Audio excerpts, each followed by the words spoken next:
Hello friends, कैसे हैं आप सब। उम्मीद है आप सब बहुत अच्छे होंगे और आपकी जो प्रिपरेशन है वो काफ़ी अच्छी चल रही होगी। तो आज की जो क्लास है, आज की क्लास के अंदर हम आपके साथ डिस्कस करने वाले हैं बेसिकली एक बहुत ही इंपॉर्टेंट चैप्टर, एडमिशन ऑफ जो पार्टनरशिप है। एडमिशन ऑफ पार्टनरशिप के अंदर एडजस्टमेंट ऑफ कैपिटल का एक टॉपिक है और एडजस्टमेंट ऑफ कैपिटल का जो टॉपिक है वो मेरी समझ में बहुत ही इंपॉर्टेंट टॉपिक है।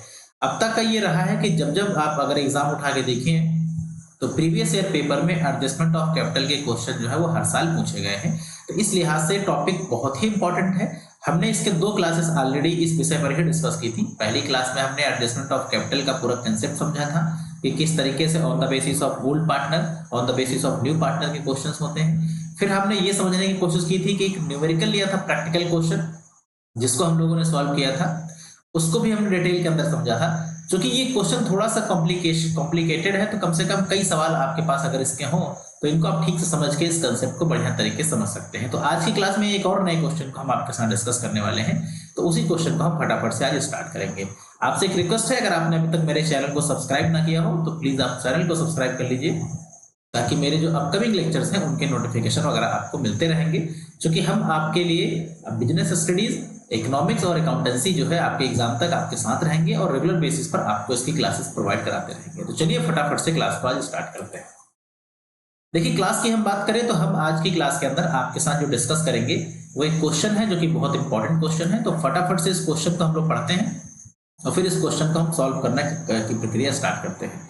देखिए, क्वेश्चन में कहा गया है आपसे कि बेसिकली दो पार्टनर है एक्स और वाई, जिनकी कैपिटल जिनका जो प्रॉफिट शेयरिंग रेशियो है वो 5:3 का दिया है।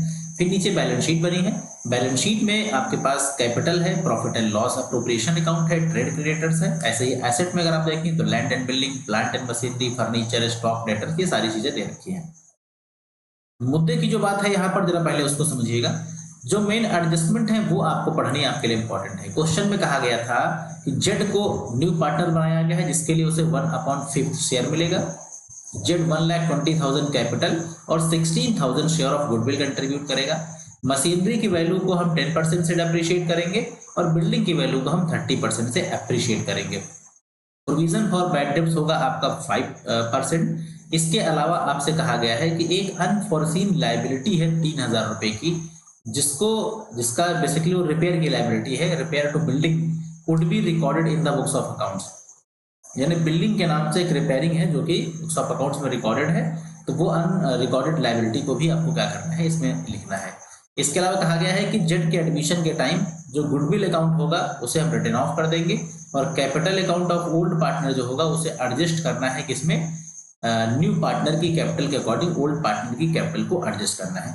एडजस्ट करने के लिए इस क्वेश्चन में कैश नहीं लेके आना है। इससे पहले जो क्वेश्चन किया था उसमें हमने आपको बताया था कि जो एडजस्टमेंट किया जाएगा उसमें अगर कैश कम पड़ेगा तो कैश लेकर आना है, कैश ज्यादा होगा तो विड्रॉ करना है।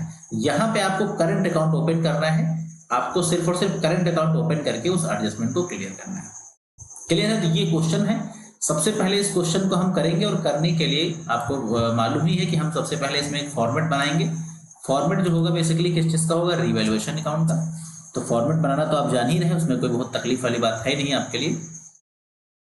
सबसे पहले आपको बनाना है यहाँ पे रिवैल्यूएशन अकाउंट। देखिए, बेहतर तरीका क्या है कि आप अपने पास पेन कॉपी लेकर बैठिए और जैसे जैसे हम काम कर रहे हैं वैसे वैसे आप अपने पास भी नोट करते रहेंगे। अगर आप साथ साथ में काम करते रहेंगे तो आपके लिए चीजें समझना बहुत आसान हो जाएगा। और अगर आप सिर्फ वीडियो देखकर इसे स्किप कर देंगे या केवल वीडियो देख लेंगे तो चूंकि न्यूमेरिकल वाले क्वेश्चंस हैं तो बिना नोट बनाए मुझे नहीं लगता कि इसे बहुत अच्छे से समझा जा सकता। थ्योरी के मामले में ऐसा होता है कि हम लोग अगर सिर्फ थ्योरी को देख ही लें तब भी काफी कुछ दिमाग में रहेगा, लेकिन न्यूमेरिकल का अपना एक नेचर है कि जब तक इसे आप समझने के बाद इसको नोट नहीं करोगे तब तक मेरे ख्याल से उतना मुश्किल होगा इसको आपको दिमाग में रखना। पार्टिकुलर सबसे पहले लिखते हैं, अमाउंट लिखेंगे, अगेन इस तरफ आपका पार्टिकुलर्स हो जाएगा और फिर से आपका क्या हो जाएगा, अमाउंट हो जाएगा। यहां तक क्लियर है? अब देखिए, रिवैल्यूएशन अकाउंट बनाने के लिए वापस चलते हैं क्वेश्चन पे और सारी इंफॉर्मेशन को पढ़ लेते हैं। तो मशीनरी को डेप्रिशिएट करना है 10% से, बिल्डिंग को अप्रिशिएट करना है कितने से, 30% से। तो भैया मशीनरी है आपके पास 85,000 की और 85,000 का आप निकालो 10%, तो 10% कितना होता है, 8,500। ये आ गया किस पे, मशीनरी पे। बिल्डिंग आपकी 30% से बढ़ेगी तो 1,90,000 का अगर आप 30% निकालते हो तो ये वैल्यू आती है कितनी, 57,000। ये हो गया कितना, 57,000। प्रोविजन फॉर बैड डेब्ट्स कहा गया है, क्वेश्चन में दे रखा है आपके पास 5%, तो 3,000 रुपए का 5% अगर आप कैलकुलेट करोगे तो आ जाएगा कितना, 1,500 रुपए। ठीक है, तो ये इसमें कि आपको कौन कौन सी वैल्यू ध्यान में रखनी है। प्लांट एंड मशीनरी डेप्रिशिएट हुआ है तो ये डेबिट में चला जाएगा। प्रोविजन फॉर बैड डेब्ट्स ये भी आपका डेबिट के अंदर चला जाएगा। लेकिन जो बिल्डिंग एप्रिशिएट हो गई है ये वैल्यू कहाँ चली जाएगी, ये वैल्यू क्रेडिट में चली जाएगी। और जो अनरिकॉर्डेड लायबिलिटी है 3,000 की, ये वाली वैल्यू भी कहाँ चली जाएगी, डेबिट में चली जाएगी। अब हम आते हैं क्वेश्चन के फॉर्मेट पे और इन वैल्यूज को हम जहां जहां मैंने बताया वहां इनको नोट कर लेते हैं। चलिए, तो सबसे पहले आपको यहां लिखना है क्या, मशीनरी। मशीनरी की जो वैल्यू है आपकी वो कितनी आई थी, वो आई थी 8,500। उसके बाद आई थी आपकी बिल्डिंग। बिल्डिंग की जो वैल्यू आई थी वो थी आपकी 57,000 यानी 57,000। उसके बाद था प्रोविजन फॉर बैड डेब्ट्स, जिसे हम शॉर्ट में लिखेंगे बैड डेब्ट्स प्रोविजन, ये था आपका 1,500 रुपए का। इसके अलावा एक था आपका अनरिकॉर्डेड लायबिलिटी, तो जो अनरिकॉर्डेड लायबिलिटी है उसको भी लिख लेंगे, वो था आपका 3,000 रुपए का। क्लियर है, ये तीनों चीजें हमने, चारों चीजें एक बार हमने नोट कर ली। अब आते हैं इसके हम प्रॉफिट या लॉस पे, तो देखेंगे भाई प्रॉफिट होगा या लॉस होगा। तो जो सिनेरियो है उसके हिसाब से तो यही कंफर्म हो रहा है कि इसका क्रेडिट वाला साइड जो है वो ज्यादा है, डेबिट वाला कम है, तो इसमें प्रॉफिट आएगा। तो आप क्रेडिट वाले तरफ है 57,000 और डेबिट का जो टोटल हो रहा है वो कितना हो रहा है, वो हो रहा है आपका 13,000 रुपये। तो यानी जो क्रेडिट का साइड है वो है कितने का, 57,000 का।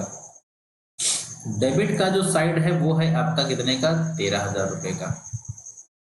तो इसके ऊपर जो प्रॉफिट आपको हुआ वो हो गया आपका 44,000 यानी कि 44,000 रुपीज का, ये हो गया आपका प्रॉफिट। इस प्रॉफिट को हमें कहाँ पे लिखना होता है, इस प्रॉफिट को हमें लिखना होता है जिस तरफ की वैल्यू कम होती है, मीन्स कि क्रेडिट की वैल्यू ज्यादा है तो जो प्रॉफिट हम लिखेंगे वो डेबिट तरफ हम लिखेंगे, ये हो जाएगा क्या, प्रॉफिट। इस प्रॉफिट को हमें डिस्ट्रीब्यूट करना होगा उनके प्रॉफिट शेयरिंग रेशियो में। तो पार्टनर्स का प्रॉफिट शेयरिंग रेशियो क्या होगा, ये क्या चीज निकल के आ गई, ये निकल के आ गया आपका प्रॉफिट ऑन रिवैल्यूएशन। एग्जाम में आपको ये लिखने की आवश्यकता नहीं है, ये मैंने समझाने के लिए आपको बता दिया है। ये प्रॉफिट ऑन रिवैल्यूएशन अकाउंट आपने निकाला है, बट इसे आपको एग्जाम में लिख के नहीं आना है। इस प्रॉफिट को हम डिस्ट्रीब्यूट किस रेशियो में करेंगे, ये क्वेश्चन में दिया होता है, जो कि 5 और 3 का रेशियो दिया गया है। तो भाई 44,000 रुपए को 5 और 3 में डिस्ट्रीब्यूट कर लीजिए, 44,000 इंटू 5/8 कर दीजिएगा, जो कि 27,500 हो जाएगा। इसका नोट मैं करके दिखा देता हूं, क्योंकि अगर आप नोट बना रहे होंगे तो फिर ये कंफ्यूजन ना रहे। प्रॉफिट कितने का हुआ, 44,000 का। डिस्ट्रीब्यूट कर देते हैं इसे हम, तो डिस्ट्रीब्यूट करते हैं ए और बी में, तो 44,000 इंटू 5/8 ये हो जाएगा 27,500। दूसरी जगह हम 44,000 को मल्टीप्लाई करते हैं 3 से, अपॉन करते हैं 8, तो 44,000 इंटू 3/8 करेंगे, ये हो जाएगा 16,500। ठीक है, ये अगर आपको विजिबल नहीं हो रहा है तो मैं थोड़ा सा इसे स्क्रॉल कर देता हूं, अब आपको ये दिखाई पड़ रहे होंगे। ये वैल्यू आ गई आपकी कितनी, 27,500, ये वैल्यू आ गई आपकी 16,500। बताइए यहाँ तक क्लियर है, सबको ठीक है। चलिए इसको यहाँ पे लिख लो, ये कैसे लिखते हैं इसको, तो यहाँ लिखोगे आप 2 पार्टनर्स कैपिटल और ए और बी।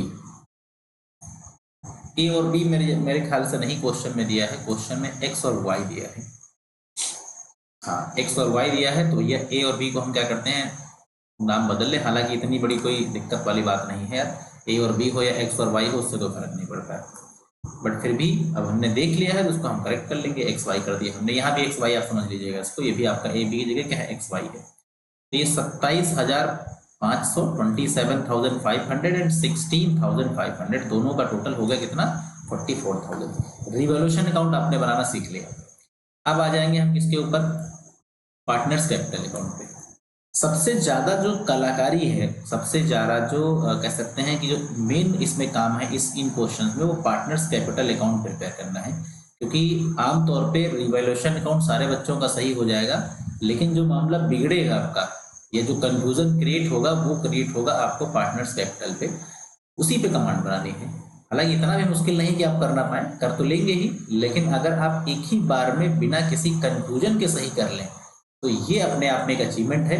क्योंकि ज्यादातर मामलों में क्या होता है कि आप क्वेश्चन करते हैं लेकिन कहीं कुछ ना कुछ मिस्टेक कर देते हैं, और फिर बाद में क्या होता है कि वो आपका टाइम बहुत ले जाता है। तो समझदारी और ज्यादा बेहतर तरीका यही है कि आप एक ही बार में क्वेश्चन करें और एक ही बार में ठीक करें। मतलब सिर्फ क्वेश्चन करना इंपॉर्टेंट नहीं है, क्वेश्चन को सही तरीके से करना ज्यादा इंपॉर्टेंट है। बात आप समझ रहे हैं ना जो मैं कहना चाह रहा हूँ?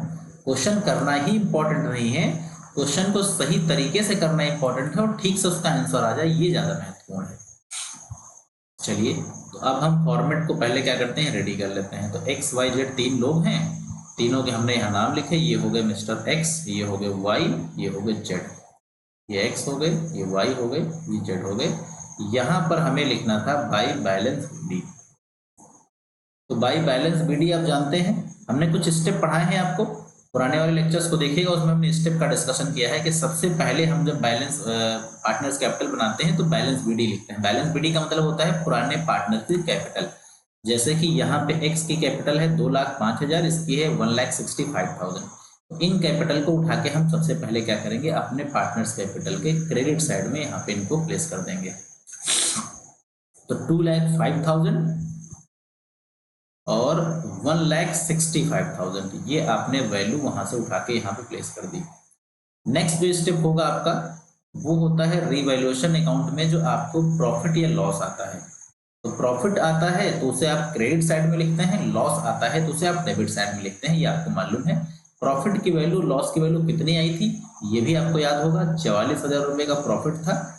एक बंदे को मिला था 27,500 और एक को मिला था 16,500। अभी इसका जस्ट कैलकुलेशन किया था इसलिए मुझे अभी याद आ रहा है। इसके बाद हम थर्ड स्टेप पे लिखते हैं बाय कैश अकाउंट या बाय बैंक अकाउंट। इसमें हम जो नया पार्टनर कैपिटल लेकर आता है उसकी बात करते हैं। तो 1,20,000 रुपए की कैपिटल जो है वो न्यू पार्टनर लेकर के आया है। एक बार आप सवाल पे वापस चल के इस चीज को दोबारा से वेरीफाई कर लीजिए। तो नए पार्टनर ने कैपिटल कंट्रीब्यूट की थी 1,20,000 रुपए और गुडविल कंट्रीब्यूट की थी 16,000 रुपए। तो 1,20,000 तो हमने लिख लिया। अब हम आते हैं किस पे, गुडविल पे। गुडविल चूंकि वैसे तो सैक्रिफाइसिंग रेशियो में डिस्ट्रीब्यूट की जाती है, लेकिन यहाँ पर न्यू प्रॉफिट शेयरिंग रेशियो निकालने, न्यू प्रॉफिट शेयरिंग रेशियो यही दिया हुआ है, तो ओल्ड रेशियो ही क्या हो जाएगा, सैक्रिफाइसिंग रेशियो हो जाएगा। तो अब आप यहाँ पे लिखोगे क्या, गुडविल।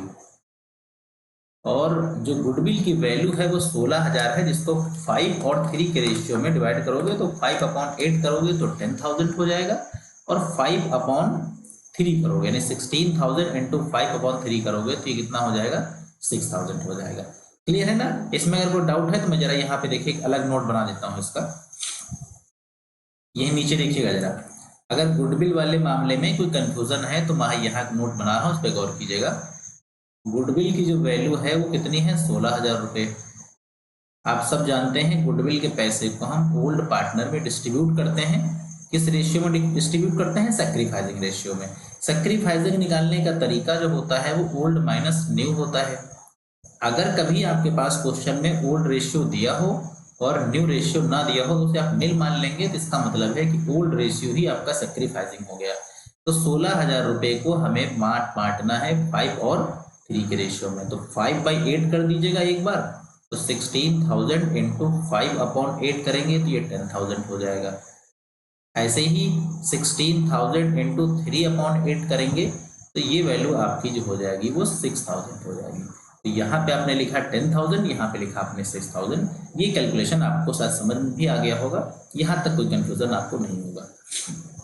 पांचवा और छठा स्टेप जो होता है इस क्वेश्चन में वो होता है जनरल रिजर्व का और प्रॉफिट एंड लॉस अकाउंट का। तो जनरल रिजर्व तो क्वेश्चन में नहीं है, लेकिन प्रॉफिट एंड लॉस आपका 56,000 दिया है, तो इसको भी हम लोग डिस्ट्रीब्यूट करेंगे पार्टनर्स कैपिटल अकाउंट में। और किस रेशियो में डिस्ट्रीब्यूट करेंगे, इसे हम ओल्ड रेशियो में डिस्ट्रीब्यूट करते हैं। तो 56,000 को यानी कि 56,000 रुपए को हमें अगेन डिस्ट्रीब्यूट करना है, किस रेशियो के अंदर, उसी रेशियो में डिस्ट्रीब्यूट करना है। 53 के रेशियो में। तो 56,000 इंटू 5/8 करेंगे, ये हो जाएगा 35,000। और दोबारा से हम 56,000 इंटू 3/8 करेंगे तो ये हो जाएगा 21,000। दोनों का टोटल जो होगा आपका वो 56,000 हो जाएगा। यहां तक सब क्लियर है, कहीं कोई कंफ्यूजन नहीं होना चाहिए आपको। अब हम क्या करेंगे, अब मान लीजिए कि आपका इसका आंसर जो है वो निकल आया। कैपिटल एडजस्टमेंट करेंगे लेकिन एक स्टेप के बाद हम करेंगे। तो अभी हम क्या करेंगे, सबसे पहले यहाँ पर हम डबल लाइन खींच लेते हैं और इसके आंसर्स को हम लोग अभी फाइंड आउट कर लेते हैं। तो आंसर्स कितने निकलेंगे ये कैलकुलेटर से कैलकुलेट करने के बाद पता चलेगा। तो 2,05,000 रुपये प्लस 27,500 प्लस 10,000 एंड 35,000, इनका टोटल हो जाएगा 2,77,500। तो इसका मतलब पहले वाले का जो अमाउंट निकलेगा वो 2,77,500 पहले वाले का अमाउंट निकल के आ गया। दूसरे वाले का देख लो, 1,65,000 प्लस 16,500 प्लस 6,000 प्लस 21,000, इसका टोटल हो जाएगा 2,08,500। ये 2,08,500 जो आपका निकला, ये बैलेंस हो जाएगा आपका वाई का।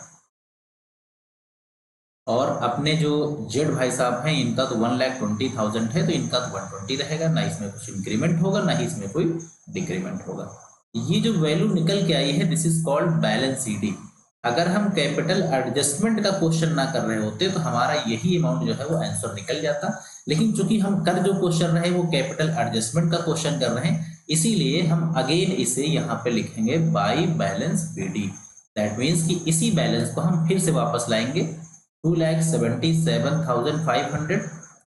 उसके बाद एक मिनट यार, ये गलत ना हो और सही जगह लिखा जाए, ये थोड़ी सी गड़बड़ी हो गई, इसको करेक्ट कर लिया जाए। एक लाइन जो है मैंने गलत यार मिटा दिया, एक ये लाइन थी इसके बीच में, वो इरेज करने के चक्कर में मिट गई, उसको हम बना लेते हैं। ठीक है, तो वैल्यू जो थी आपकी कितनी थी, इसको मैं एक दूसरा कलर मैंने चूज किया था ताकि ये बैलेंस बीडी क्लियर रहे। तो 2,77,500 एक तो ये है, दूसरा है 2,08,500 और तीसरा है 1,20,000। ये कैपिटल इतनी इनकी करंट में है, लेकिन क्वेश्चन चूंकि है जो कैपिटल एडजस्टमेंट का क्वेश्चन है, तो आपको कैपिटल को क्या करना पड़ेगा, अभी एडजस्ट करनी पड़ेगी। एडजस्ट करने का क्या तरीका हम इस्तेमाल करेंगे, हम देखेंगे इनका न्यू प्रॉफिट शेयरिंग रेशियो और उसके अकॉर्डिंग इसे एडजस्ट करेंगे। तो आप कहोगे कि न्यू प्रॉफिट शेयरिंग रेशियो तो इसमें दिया नहीं है, तो भाई हम कहेंगे अगर आप रेशियो दिया नहीं तो क्या हमें निकालना नहीं है, तो हम निकाल देंगे। तो निकाल के जरा दिखाते हैं आपको न्यू प्रॉफिट शेयरिंग रेशियो, उसके बाद हम आपको बताते हैं कैसे क्या होगा। तो ओल्ड रेशियो तो आपने जान ही लिया है कि कितना दे रखा है इनका ओल्ड रेशियो, 5 और 3 का दिया, और जो नया बंदा वाई आएगा उसको 1/5 का शेयर मिलेगा, जेड को, सॉरी वाई नहीं, जेड को 1/5 शेयर मिलेगा। बस इतनी इंफॉर्मेशन काफी है। अब आप देखिए आगे का खेल देखिए। तो जो ओल्ड पार्टनर है एक्स और वाई, इनका रेशियो दिया है 5 और 3 का। नया पार्टनर है अपना जेड, जेड को कितना मिलेगा 1/5। हमने अज्यूम कर लिया कि हमारे पास जो प्रॉफिट है वो कितने का है, 1 रुपीज का, जिसमें से हमने जेड को 1/5 तो दे ही दिया। तो 1/5 देने के बाद हमारे पास जो रिमेनिंग पार्ट बचा वो 1 - 1/5 = 4/5, ये रिमेनिंग बचा। इस रिमेनिंग में एक्स और वाई को अब करना है डिस्ट्रीब्यूट।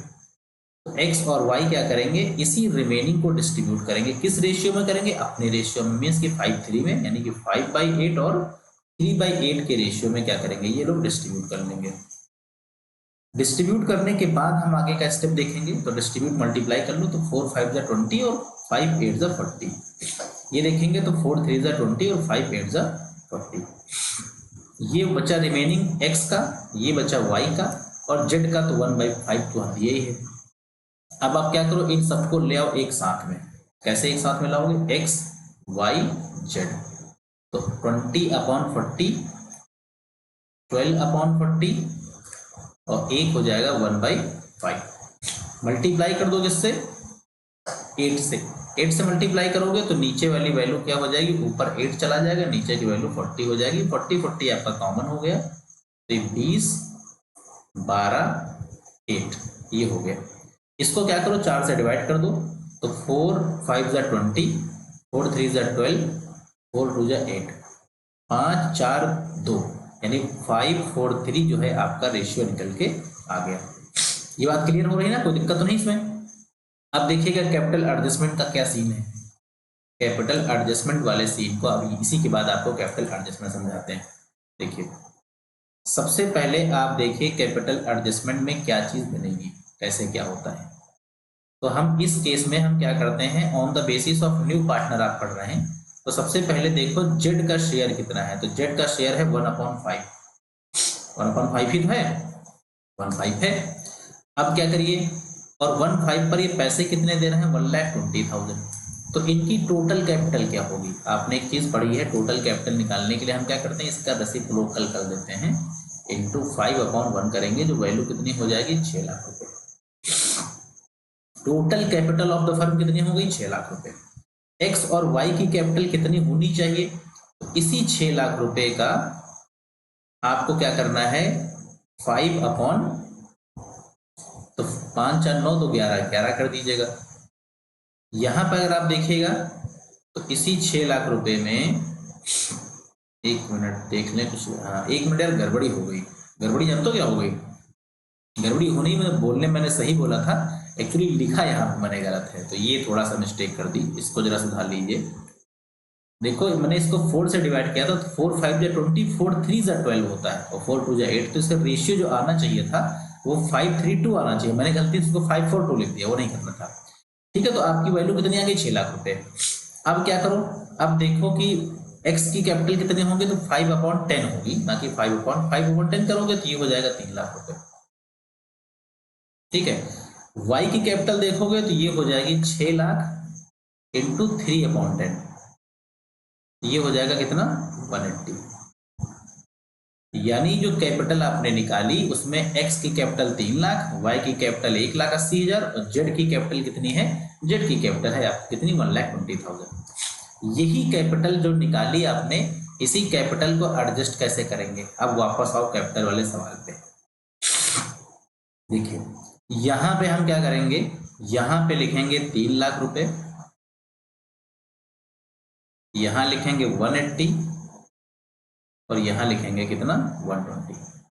कायदे से ये कैपिटल इन पार्टनर्स की होनी चाहिए as per profit sharing ratio. यानी जब कैपिटल को एडजस्ट किया गया तो कैपिटल एडजस्टमेंट करने के बाद इन लोगों की जो कैपिटल है वो 3 लाख रुपए, 1,80,000 रुपए और 1,20,000 रुपए की कैपिटल होनी चाहिए, जिसे हम बोलेंगे बैलेंस शीट। दैट मीन्स कि ये कैपिटल इनकी होनी चाहिए। एक्चुअली कैपिटल इनकी है अलग, तो जिसकी ज्यादा है वो पैसा निकालेगा, जिसकी कम है वो पैसा लाएगा। तो अगर एक्स का आप मैच करो तो एक्स की कैपिटल होनी चाहिए 3 लाख रुपए, है कितनी इनकी, 2,77,500। तो 3 लाख माइनस 2,77,500 मीन्स की 22,500 रुपीज इनके कम पड़ रहे थे, ये लेकर के आएंगे, जो फिलहाल करंट अकाउंट में भी हम ट्रांसफर कर देंगे। वाई की बात करो तो 2,08,500 रुपए इनके हैं, और इनकी कैपिटल सिर्फ 1,80 रहनी चाहिए, तो 28,500 इनका बैलेंस निकलेगा, जो कि इनको लाना चाहिए। कैश में तो नहीं लाएंगे, ये अपने करंट अकाउंट में ट्रांसफर करेंगे। ये क्या हो जाएगा, ये अमाउंट चला जाएगा कहां पे, करंट अकाउंट के अंदर। क्लियर है ये। इसी तरीके से ये वाला भी अमाउंट कहां चला जाएगा, करंट अकाउंट के अंदर। क्लियर है ये।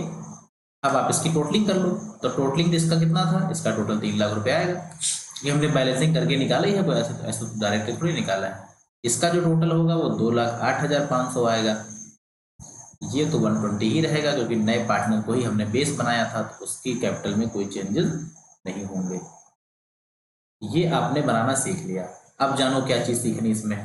अब एक बात पे गौर कीजिएगा, इसमें जो हमने निकाले हुए हैं ये इनके करंट अकाउंट्स, ये अमाउंट अगर ये बैंक में होता या कैश में होता तो हम इसको कैश अकाउंट में भी एडजस्ट कर लेते, लेकिन चूंकि ये करंट अकाउंट में है तो ये वाला प्रोपोर्शन, ये बंदा पैसा विड्रॉ करेगा, तो विड्रॉ करेगा तो फर्म के लिए क्या है, ये फर्म के लिए लायबिलिटी है, तो ये कहां चला जाएगा, ये एक प्रकार से लायबिलिटी है, तो ये चला जाएगा आपका न्यू बैलेंस शीट के एसेट साइड में। गौर कीजिएगा इस पे, यानी ये वाली वैल्यू कहां जाएगी, ये वैल्यू आपकी चली जाएगी एसेट्स में। कब, कौन सी बैलेंस शीट में, न्यू बैलेंस शीट में। ये पैसा आपको दे रहा है, मैंने गलत लिख दिया यार, ये बैलेंस, ये पैसा आप क्या कर रहे हो, विड्रॉ कर रहे हो ना, ये कहा गया पैसा ये क्या करेगा, ये विड्रॉ करेगा। तो अगर विड्रॉ करेगा तो फर्म के लिए एसेट नहीं है भाई, फर्म के लिए लाइबिलिटी है। ये अमाउंट कहाँ चला जाएगा, लाइबिलिटी साइड में चला जाएगा। ये वाला अमाउंट पैसा ले करके आएगा तो ये आपके लिए एसेट में चला जाएगा। और ये दोनों कहाँ, किस बैलेंस शीट में जाएंगे, न्यू वाली बैलेंस शीट में जाएंगे। क्लियर है ये? एक बात को समझिए, अब हम लोग इसमें बैंक अकाउंट बनाना सीख लेते हैं। एक बात मैं और स्पष्ट कर दूं आपको, इसमें एक चीज थी जिसको हमने यहाँ इग्नोर कर दिया है सवाल को बेहतर ट्रैक पर रखने के लिए। इस क्वेश्चन में लिखा था कि goodwill account would be written off, तो इस वाले पॉइंट को हमने क्या किया है, अभी कुछ समय के लिए इग्नोर कर दिया है, इसको हमने कंसीडर नहीं किया है, इस लाइन को छोड़ के, क्योंकि अभी आप मतलब उतनी चीजें समझिए जो आपके लिए आसान है, जिनको समझा जा सकता है। इस लाइन को हमने गुडविल को नॉर्मली डिस्ट्रीब्यूट किया है, रिटन ऑफ वाले कंसेप्ट को हमने बिल्कुल यहाँ टोटली इग्नोर कर दिया है। क्लियर है ना?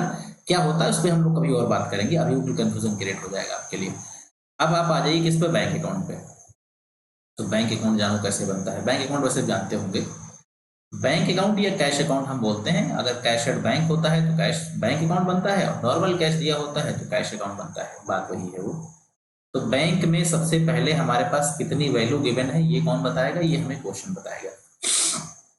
तो हम क्वेश्चन पे वापस चलते हैं और हम देखेंगे कितनी वैल्यू गिवन है। तो कैश एट बैंक 21,003 21,030 ये वैल्यू दे रखी है।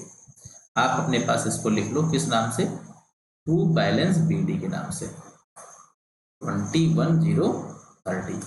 उसके बाद हम जो पार्टनर नया वाला कैश लेकर के आया था जेट्स कैपिटल, उसको लिखेंगे कितनी पैसे लाया था, 1,20,000। और जो जेट गुडविल लेकर के आया था 16,000 16,000, उसे भी लिखना है आपको। ठीक है, बाकी कोई विड्रॉ इसमें हुआ नहीं है, क्योंकि जो भी पैसा वो लोग विड्रॉ करेंगे वो उनके करंट अकाउंट में जाएगा। तो टोटल कर लेते हैं, तो 21,030 प्लस हो जाएगा 1,20,000 प्लस हो जाएगा 16,000, वैल्यू आएगी 1,57,030 रुपीज, यानी 1,57,030 रुपए का बैलेंस निकल के आ गया। और यही इसका हो जाएगा बाई बैलेंस सीडी, मतलब यही आपको अब न्यू बैलेंस शीट के अंदर लिखना है। तो नई बैलेंस शीट में जो वैल्यू आप ट्रांसफर करेंगे वो कितनी ट्रांसफर करेंगे, 1,57,030 रुपीज। क्लियर है ये?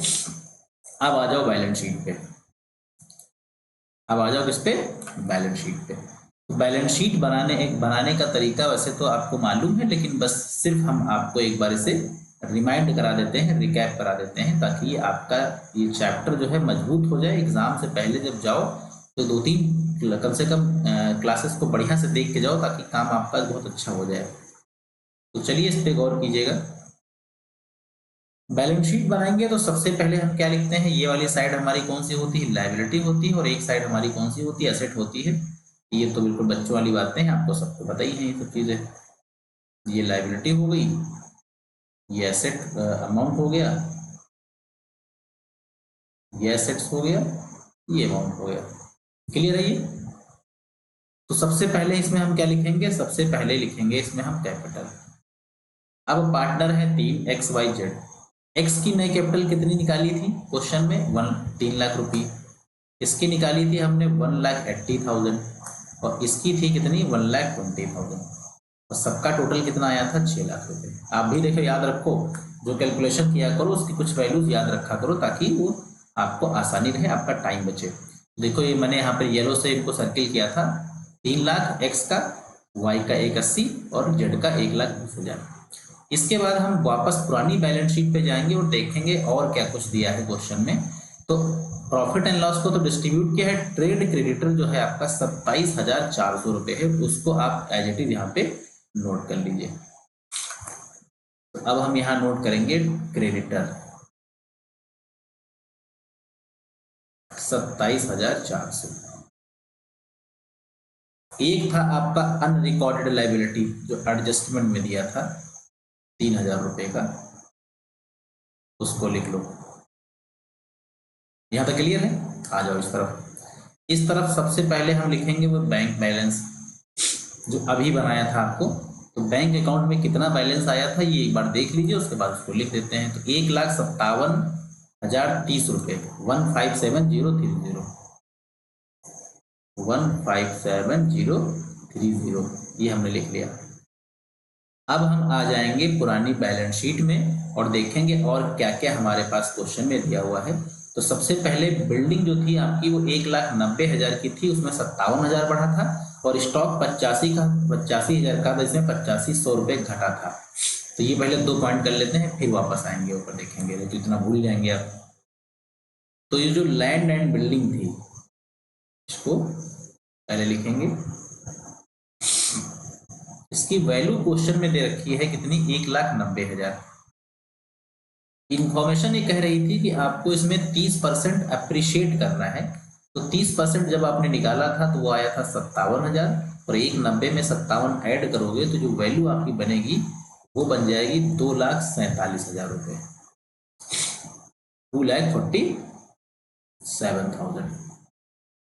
बिल्डिंग के बाद मशीनरी की हम बात करें तो मशीनरी आपके जो क्वेश्चन के अंदर दे रखी है वो दी है 85,000 मीन्स 85,000, जिसपे 10% का डेप्रिसिएशन लगाना था, और 10% इसका जो निकलता है वो 8,500 निकलता है। तो 85,000 में से 8,500 माइनस करेंगे तो 76,500 आपकी वैल्यू बच जाएगी। क्लियर है? अब हम फिर वापस बैलेंस शीट की तरफ आ जाते हैं। बैलेंस शीट में फर्नीचर दिया है 57,740 रुपए का। देख लीजिए, गौर कीजिएगा इस पर, मैं बता रहा हूँ, सब देखते रहिए। 54,740 का दिया है फर्नीचर, स्टॉक दिया है 72,630 रुपए का। तो पहले इन दोनों को निपटा लीजिए। 54,740 फर्नीचर है, स्टॉक है 72,630। 54,740 है फर्नीचर का, देखो वैल्यू हम खुद ही भूल जाएंगे अभी। तो ये फर्नीचर हो गया 54,740, ये हो गया आपका 54,740 फर्नीचर के बाद स्टॉक जो था वो 72,000 कुछ का था, देखिए भूल गए, तो यही दिक्कत है। 54,740 था, 72,630 था, और डेटर है 30,000 का, जिसमें 1,500 माइनस करना है। 72,630 देखे रहिए भैया, गड़बड़ ना हो, गड़बड़ होगा तो फिर हमारी जिम्मेदारी नहीं है, बाद में मत कहिएगा कि आंसर मैच नहीं किया। 72,630 का। उसके बाद था डेटर्स, डेटर था आपका 30,000 का, जिसके ऊपर हम बैड डेब्ट्स प्रोविजन जो निकाला गया था, आपको याद होगा, भी बताया था आपको, 1,500 रुपए का। ये हो जाएगी वैल्यू 28,500। ठीक है, यहां तक तो क्लियर है, यहां तक तो कोई दिक्कत है नहीं। थोड़ी सी लाइनों को हम बढ़ा लेते हैं नीचे तक, क्योंकि अभी बैलेंस शीट बनाने में कुछ और पॉइंट हमें शामिल करने पड़ेंगे। ये हमने इनको और इंक्रीज कर लिया। अब आप ध्यान करिए, हम लोगों ने करंट अकाउंट निकाले थे, तो एक का करंट अकाउंट निकला था डेबिट साइड में, एक का निकला था क्रेडिट में। तो दोनों को हम, डेबिट वाले को लायबिलिटी में, यानी ये जो y का करंट अकाउंट था 28,500, ये आ जाएगा लायबिलिटी में, और x का है 22,500, ये आ जाएगा एसेट में। तो वाइज करंट अकाउंट आपको इधर ही लिखना है, यहाँ लिखो आप wise current account, red colour में ही लिख रहे हैं तो रेड ही कर लेते हैं। वाइज करंट अकाउंट 28,500, और x का जो करंट अकाउंट था ये था 22,500। अब आप इनका सिंपल टोटल करो, और टोटल बिल्कुल करेक्ट अगर आएगा तो इसका मतलब क्वेश्चन सही है। अगर टोटल में कहीं कोई दाएं बाएं कमी आ रही तो इसका मतलब है कुछ क्वेश्चन में मिस्टेक हो गई है, उसको फिर हम सही करेंगे। वैसे उम्मीद है कि गड़बड़ नहीं होगा, सही जाएगा, परेशान मत होइए। देखिए, तो सबसे पहले लाइबिलिटी में 6 लाख रुपीज, उसके बाद था आपका 27,400, प्लस था 3,000, प्लस था 28,500, ये वैल्यू हो जाएगी 6,58,900, 6,58,900। इस तरफ आ जाइए तो 1,57,030 रुपीज। नेक्स्ट है 2,47,000, नेक्स्ट है आपका 76,500, नेक्स्ट है आपका 54,740, नेक्स्ट है आपका 72,630, नेक्स्ट है 28,500, और लास्ट वैल्यू है आपकी 22,500। आंसर आएगा 6,58,900। तो ये आ गया 6,58,900। तो इस तरीके से आपकी जो बैलेंस शीट है वो मैच हो गई। तो एक इंपॉर्टेंट क्वेश्चन, एक बहुत ही ज्यादा इंपॉर्टेंट सवाल आपके एग्जाम के लिए जो हमने एक एक करके यहाँ पर डिस्कस किया। मुझे उम्मीद है कि ये लेक्चर काफी इंफॉर्मेटिव आपके लिए रहा होगा, एक एक चीज आपको समझ में आ गई होगी।